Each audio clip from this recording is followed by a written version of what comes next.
Halo semua, di video kali ini kami akan membahas tentang manajemen komunikasi, suatu pendekatan komunikasi atau communication management, communication approach. Ini dengan penulisnya Deddy Syahputra. Abstrak. Strategi manajemen adalah suatu hal yang akan selalu ada dalam organisasi modern. Manajemen komunikasi menjadi faktor yang sangat penting bagi alat manajemen untuk mencapai tujuannya. Dari perspektif komunikasi, berbagai faktor internal organisasi sangat terkait dengan faktor komunikasi untuk menjadi sebuah desain strategis komunikasi dengan bentuk luarannya adalah desain komunikasi organisasi. Untuk mencapai tujuan organisasi, manajemen komunikasi adalah core elemen yang bekerja mengoptimalkan sumber daya manusia dan teknologi melalui strategi komunikasi dan meningkatkan efektivitas komunikasi. Desain manajemen komunikasi bersifat komprehensif, meliputi seluruh aspek di internal organisasi dan bersifat kompleks. Dari sistem manajemen komunikasi alam, hal ini adalah optimalisasi peran untuk memfasilitasi hubungan antara personel organisasi di semua levelnya untuk membangun lingkungan yang mendukung bagi pengembangan internal organisasi. Hal penting bagi sebuah organisasi dalam mencapai tujuannya adalah suatu perencanaan yang biasa terangkum dalam strategi manajemen. Terutama dalam kondisi era modern, strategi manajemen harus memperlihatkan hal-hal seperti meningkatkan kompleksivitas produk, teknologi, dan informasi, transformasi radikal di tingkat struktur sosial, tren globalisasi ekonomi, dan terutama perubahan produk di tingkat organisasi.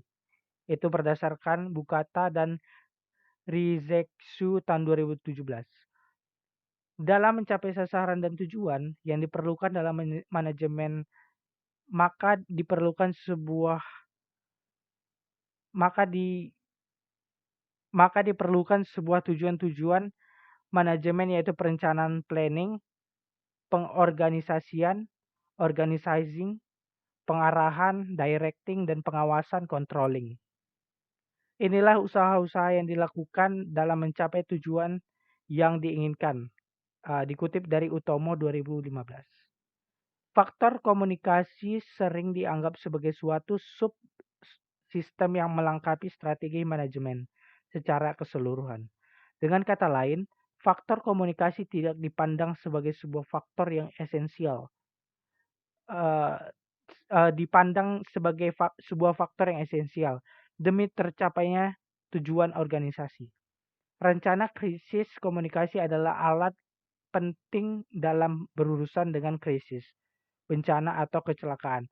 Setiap perusahaan, tidak peduli di sektor apa, jenis aktivitas apa, ataupun seberapa besar ukurannya, harus memiliki up-to-date rencana krisis komunikasi, dikutip dari Syahputra tahun 2018.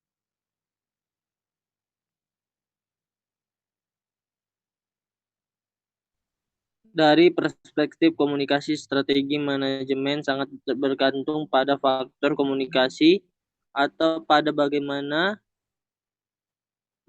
memanage faktor komunikasi yang dalam terminologinya disebut dengan manajemen komunikasi. Berbagai faktor internal organisasi sangat terkait dengan faktor komunikasi untuk menjadi sebuah desain strategi komunikasi dengan bentuk luarannya adalah desain komunikasi organisasi. Tentang yang dihadapi saat ini, manajemen sumber daya manusia adalah untuk menilai semua parameter dan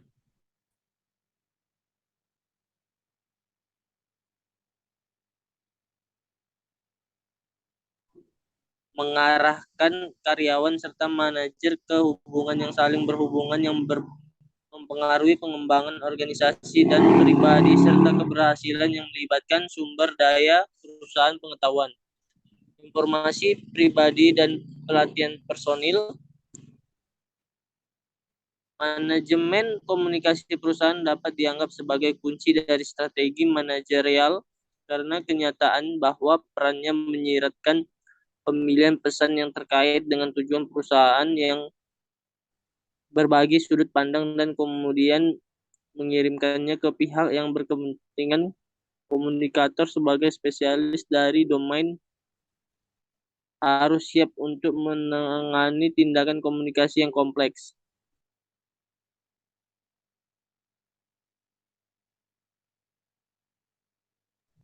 Tujuan utama manajemen komunikasi adalah pemanfaatan optimal sumber daya manusia dan teknologi untuk meningkatkan dialog dan orang lain, sebagaimana Yusuf dan Ridwan 2018 yang menekankan terciptanya dialog dua arah dan sekaligus melahirkan pertukaran informasi yang relatif seimbang merupakan hasil dari sebuah proses komunikasi. Komunikasi adalah sebuah proses yang integral dalam menjalankan fungsi fungsional manajemen. Selain itu, komunikasi merupakan input dan output dalam proses manajemen. Sedangkan jika merujuk Aswawati 2018 bahwa manajemen komunikasi sangat identik dengan interaksi sosial. Hal ini bermakna bahwa mengambil posisi yang tepat dalam situasi tertentu adalah suatu hal yang mesti diperhatikan. Di samping itu penting juga untuk menjalin kerjasama dengan orang lain tanpa mencampurnya dengan urusan pribadi. Ini merupakan sebagai alasan diperlukan sikap profesional dalam diri Anda masing-masing. Manajemen komunikasi berada di dalam dan di antara sistem sosial. Hal tersebut menunjukkan bahwa manajemen komunikasi menitik beratkan kepada peran para karyawan yang bekerja di masing-masing sektor yang secara manajerial ditingkatkan berbagai potensinya untuk menggerakkan organisasi.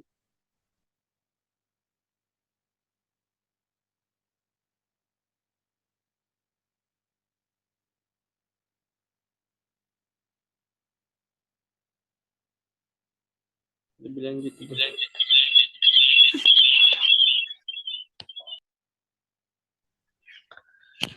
Lebih jauh lagi, Buchata dan Resizu 2017 telah memaparkan bahwa manajerial komunikasi memiliki 3 peran. 1. Peran interpersonal. Manajer bertindak sebagai pemimpin organisasi, berinteraksi dengan kolega, bawahan, pelanggan dari organisasi dan dari luar. Dari studi yang dilakukan menyebutkan bahwa manajer menggunakan sekitar 45% waktu untuk komunikasi dalam diskusi dengan kolega pada tingkat hierarki yang sama. 45% berkomunikasi dengan karyawan di organisasi mereka dan hanya 10% dari waktu untuk berkomunikasi dengan atasan. 2. Peran informasi, di mana manajemen informasi yang dikumpulkan dari kolega, dari bawahan, dan melalui kontak. Dari kontak lain, berusaha untuk selalu mendapat informasi tentang apapun yang dapat mempengaruhi pekerjaan dan tanggung jawab mereka. Selain itu, mereka pada gilirannya menyebarkan dan memberikan informasi penting. 3. Peran pengambilan keputusan. Manajer melaksanakan proyek baru, mengalokasikan sumber daya pada individu dan kompartemen pada kerja dalam organisasi.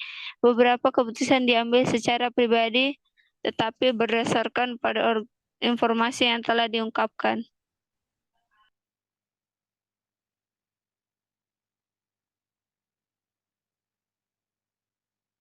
Menurut Tubbs dan Moss, 1996 dalam Sukewija dan kawan-kawan 2015 menyatakan bahwa guna mengetahui efektivitas komunikasi ada 5 yang dapat menjadi ukuran, yaitu 1. Pemahaman, 2. Kesenangan, 3. Pengaruh pada sikap, 4.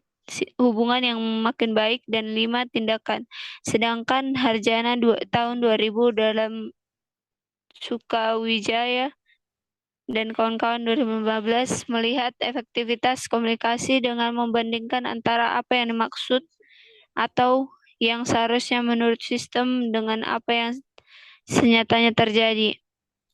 Kriteria efektivitas komunikasi dinilai berdasarkan 6 indikator, yaitu 1. Penerima atau pemakai atau receiver or user, 2. Isi pesan atau konten, 3. Ketepatan waktu atau timing, 4. Media komunikasi atau media, 5. Format atau format, dan 6. Sumber pesan atau source.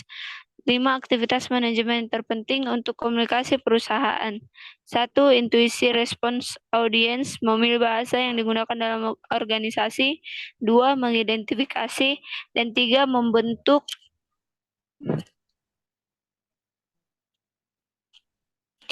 tipologi organisasi. 4. Diagnosis. Dan 5. Efektivitas komunikasi dan menggunakan komunikasi bilateral. Mihai 2017.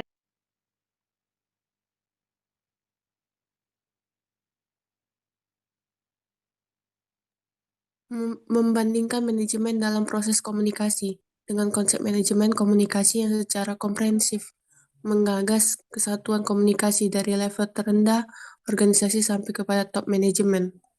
Bagian pertama, 1. Comprehensiveness, kelengkapan dan kesatuan konsep komunikasi yang Lanjutlah. berlaku secara keseluruhan dalam suatu organisasi yang disepakati dalam suatu grand design. 2. Pattern, bentuk pola komunikasi sebagai turunan dari kesatuan konsep komunikasi yang berlaku dalam suatu organisasi. 3. Problem solving, menyangkut persoalan struktural dan non-struktural komunikasi. 4. Goodwill, niat baik yang harus dimiliki pada saat memulai dan memiliki oleh seluruh personil organisasi yang terlibat. Bagian kedua. Pertama, coordination, koordinasi internal secara intensif. 2. Evaluation, evaluasi berkala.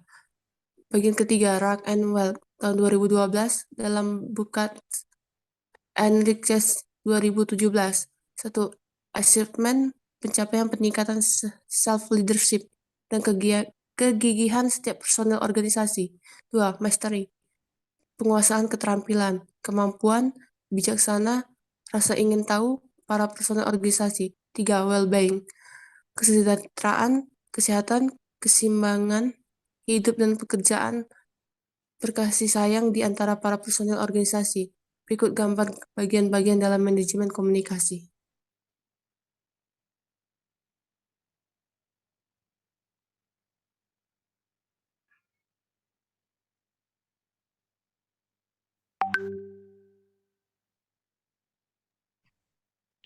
Kesimpulan, strategi manajemen adalah suatu hal yang akan selalu ada dalam organisasi modern. Manajemen komunikasi menjadi faktor yang sangat penting sebagai alat manajemen untuk mencapai tujuannya. Untuk mencapai tujuan organisasi, manajemen komunikasi adalah core